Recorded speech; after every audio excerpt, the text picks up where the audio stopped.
네, 이어서 이세진 기자와 김포 선거판을 자세히 짚어보겠습니다. 이 기자, 이제 공식 후보 등록이 끝이 났는데요. 네. 총선을 앞두고 본선에 뛰어든 김포 지역 후보는 총 8명인 거죠. 네, 맞습니다.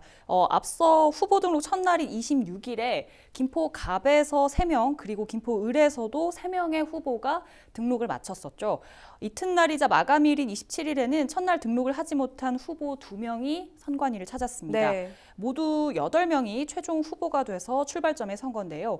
본선 전부터 사실 김포 선거구의 경우 그 일부 당에서 공천을 두고 또 잡음이 있지 않았습니까? 네. 하지만 후보 등록 전에 경선과 공천을 거쳐서 후보가 확정이 되면서 공식 후보 등록에는 큰 이변은 없었습니다. 네, 이렇게 후보 등록이 끝나면서 후보군의 대진표도 완성이 됐습니다. 선거구별로 정리를 한번 해볼까요? 네, 먼저 김포 갑부터 보겠습니다. 김포 갑의 경우 본선 후보로 뛰게 된 후보가 모두 4명입니다. 자세히 좀 설명을 드리면요. 더불어민주당 김주영 후보가 있고요. 미래통합당에서는 박진호 후보가 이름을 올렸습니다. 국가혁명배당금당에서는 조성진 후보가, 그리고 무소속 유영록 후보도 본 후보로 뛰게 됩니다.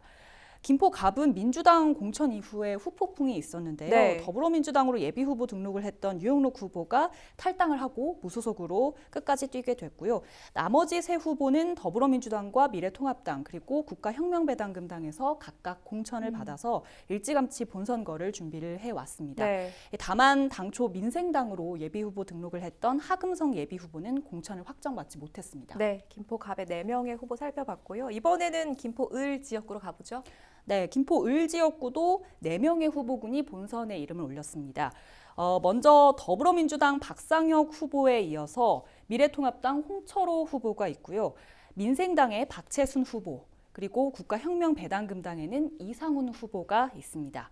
4명의 후보 모두 공천 과정을 거쳐서 후보 자격을 얻으면서 무리 없이 본선을 준비해 왔습니다. 네. 다만 민생당 박채순 후보의 경우 일찌감치 공천을 받아놓고도 후보 등록은 후보들 가운데 가장 늦었는데요. 네. 공천 이후 그 내분을 겪고 있는 중앙당 사정 때문에 후보 등록에 신중했던 것으로 보입니다만 이변 없이 본선 후보 1명으로 뛰게 됐습니다. 그렇군요. 이렇게 후보군을 쭉 살펴봤는데 사실 이 코로나19 여파 때문에 이번 총선 사실상 이 깜깜이 선거가 굉장히 우려되고 있지요. 네. 자, 이번 총선을 앞두고 김포 지역 내에서 주요 관전 포인트가 될 부분은 어떻게 보십니까?